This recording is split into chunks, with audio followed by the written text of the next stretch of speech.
Voici donc notre exemple qui va utiliser cette fonction afficher résultat.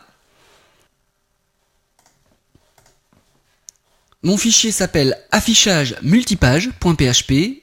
Il intègre donc afficher résultat, bien évidemment mes constantes, et ma fonction de connexion à la base de données, fonction BDD. Pour cet exemple, j'ai donc complété la table utilisateur de ma base simple en insérant une bonne centaine d'utilisateurs pour que cet exemple soit plus parlant. Voici le résultat que nous désirons. Je lance donc affichage multipage.php. Nous avons donc un champ texte de type textArea qui va nous permettre ici de saisir une requête SQL. Par défaut, elle nous propose cette requête-ci, select étoile from utilisateur order by nom, et d'afficher donc le résultat de cette requête sous forme de tableau HTML en le découpant par groupe de 10 réponses. Donc par groupe de 10 utilisateurs. J'ai les 10 premiers ici, et j'ai la possibilité d'aller à la page suivante, puis de naviguer entre ces différents groupes d'utilisateurs.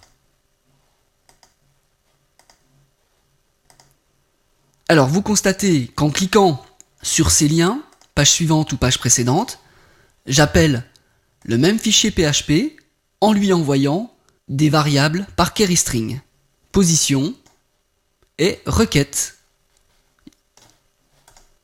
Je peux également, si je le souhaite, modifier ma requête. Je vais par exemple demander d'afficher simplement les noms des utilisateurs. Voici donc le résultat. Ma requête est donc directement saisie ici par l'internaute et elle est exécutée dans mon script PHP.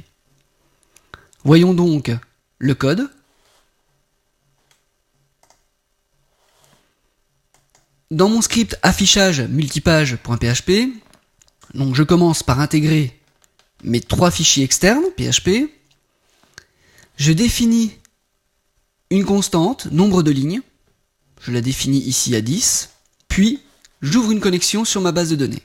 Je teste si je reçois la variable position en mode get.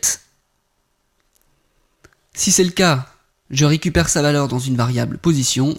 Sinon, j'initialise position à 1. Cela voudra donc dire que je voudrais afficher à partir de la première ligne de ma requête SQL. J'ai ici le code qui me permet d'afficher donc le formulaire de saisie de la requête SQL. J'ai donc un champ de saisie de type textArea dans lequel je vais afficher ma requête SQL si je la reçois en mode get ou post. Grâce au tableau associatif request, je vais récupérer le champ requête aussi bien en mode post qu'en mode get. En effet, le tableau associatif request rassemble les tableaux post, get et cookie. Cela est donc très pratique car requête peut aussi bien être envoyée en mode post depuis le formulaire de saisie qu'en mode get lorsque l'on va cliquer sur le lien page suivante ou page précédente. Si je reçois donc le champ requête soit en post soit en get, je récupère sa valeur, j'applique la fonction URL décode car si elle est envoyée depuis le lien page suivante ou page précédente, elle est donc envoyée dans une URL et par ce fait, elle est encodée sous forme d'URL ici. Si je ne reçois pas de requête, eh bien, je décide d'en créer une par défaut. Puis, je vais exécuter la requête. C'est à ce moment précis que je vais appliquer ma fonction afficher résultat en lui envoyant donc le résultat de ma requête, la position et le nombre de lignes. Puis, je vais faire un calcul pour connaître la position d'avant ou la position d'après, tout simplement en additionnant ou en soustrayant la position avec nombre de lignes. Je crée une variable requête codée qui va donc être ma requête sous forme d'URL en code.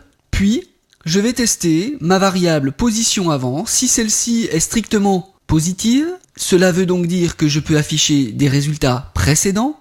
Et dans ce cas, je fais un lien à href vers mon script affichage multipage.php et je lui envoie donc la position désirée, c'est-à-dire la position avant, et je lui envoie la requête sous forme donc d'URL en code. Je teste si j'ai encore des utilisateurs à afficher, c'est-à-dire si j'ai encore des résultats qui ne sont pas affichés, dans le cas donc où le calcul de position après est inférieur ou égal au nombre de lignes du résultat de ma requête, eh bien j'affiche un lien hypertexte me permettant donc d'afficher ces prochains résultats en lui envoyant toujours sous forme de query string la position future ainsi que la requête.